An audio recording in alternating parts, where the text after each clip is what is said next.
नमस्कार, हर हर महादेव। मैं हूँ दमदार बनारसी और इस समय बैठा हूँ श्री श्री जगत गुरु राघव देवाचार्य जी की शरण में।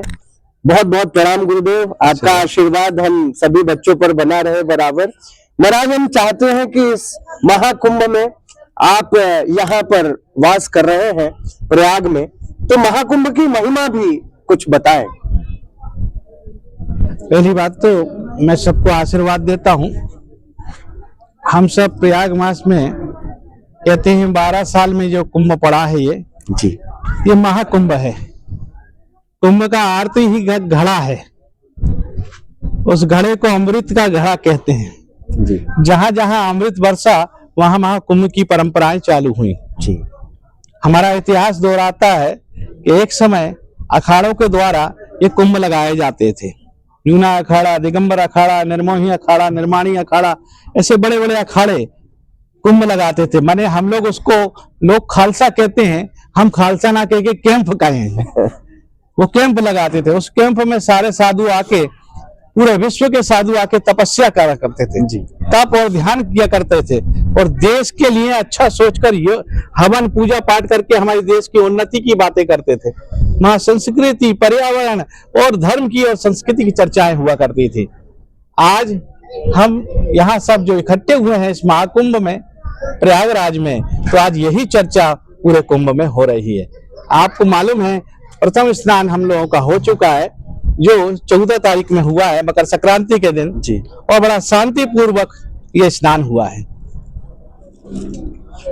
महाराज जी, एक और बात मैं जानना चाहूंगा, मतलब ये पूछना ही चाहूंगा कि यहाँ पे जितने लोग कल्पवास कर रहे हैं वो किस नियम का पालन करें, क्योंकि बहुत सारे लोग कुंभ के आकर्षण में देखने के लिए आ रहे हैं, बहुत सारे लोग स्नान के लिए आ रहे हैं, बहुत सारे लोग ये सोच के आ रहे हैं कि एक बहुत बड़ा मेला लगा है उसको एंजॉय करने चलते हैं। आप किस मंशा से लोग आए ये बताएं।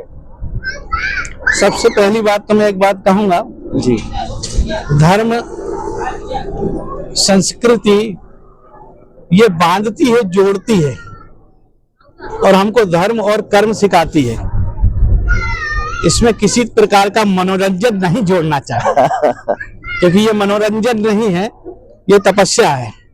कल्पवासियों के लिए मैं एक बात कहूंगा, वो लगातार 1 महीने संयम पर रहते हैं। हाँ। नियमों का पालन करें, आकर्षण की चक्करों में ना रहें। उनको प्रातः 5 बजे उठना चाहिए, गंगा स्नान करना चाहिए और सुबह शाम प्रार्थना करना चाहिए। कहा जाता है कि यदि आप किसी आकर्षण में पड़ते हैं तो आपका कल्पवास खंडित हो जाता है। इसलिए आप विशेष तौर से ध्यान रखिए कि कल्पवास में तप और तपस्या की जाती है और उसमें एक निर्णय लिया जाता है कि हम 12 साल करेंगे या हम 16 साल करेंगे या हम 21 साल करेंगे। आदमी निर्णय लेता है। तो आप अपनी तपस्या को बचाएं और इन आकर्षणों से बचकर अपनी तपस्या पूरी करें। गुरुदेव, एक पिछले दिनों एक साध्वी बताया गया, एक लड़की को, उसका नाम था हर्षा, और बहुत सारे लोगों ने कहा कि ये सन्यासिनी हो गई है। हालांकि स्वामी कैलासानंद जी थे, उनके आश्रम में वो उनकी शिष्या बनकर के आई थी, लेकिन पूरे देश का फोकस, कैमरे का, मीडिया का फोकस उसी की तरफ रखा गया। ये लोग असल साधु संतों से दूर सिर्फ आकर्षण दिखाने की कोशिश कर रहे हैं। इस पे आपकी क्या प्रतिक्रिया है? पहली बात तो नारी की बात है, बच्चे की बात है। हम लोग नारी देश में जीते हैं। नारी जननी भी है, पूजनीय भी है, आदरणीय भी है जी। क्योंकि संसार यदि किसी पर चल रहा है तो पृथ्वी माँ पर चल रहा है। हम लोग भारत माँ कहते हैं कि नहीं? तो नारियों का तो मैं बहुत सम्मान करता हूँ और नारियों का सम्मान हर व्यक्ति वर्ग को करना चाहिए, तभी हम देश की रक्षा कर पाएंगे। लेकिन किसी एक आकर्षण पर फोकस नहीं करना चाहिए, ये अच्छी बात नहीं है। सब साधुओं को लेकर, सब साधुओं के प्रति आदर्श प्रकट करके और एक दूसरे को जोड़कर ही दिखाना चाहिए। गुरुजी, एक और वीडियो वायरल हुआ था पिछले दिनों, एक बाबा बनकर के, एक सन्यासी बनकर के, एक IIT मुंबई से एरोस्पेस इंजीनियर थे, वो बड़ा हाईलाइट हुए कुंभ में। लोगों ने उन पे आरोप भी लगाया कि भाई माता पिता को छोड़ करके आप संन्यास ले लिए जब उनको आपकी ज्यादा जरूरत थी, और आपको वहां श्रवण कुमार की भूमिका निभानी चाहिए थी। बड़ा उनका विरोध भी हुआ, बहुत लोगों ने उनकी प्रशंसा भी की।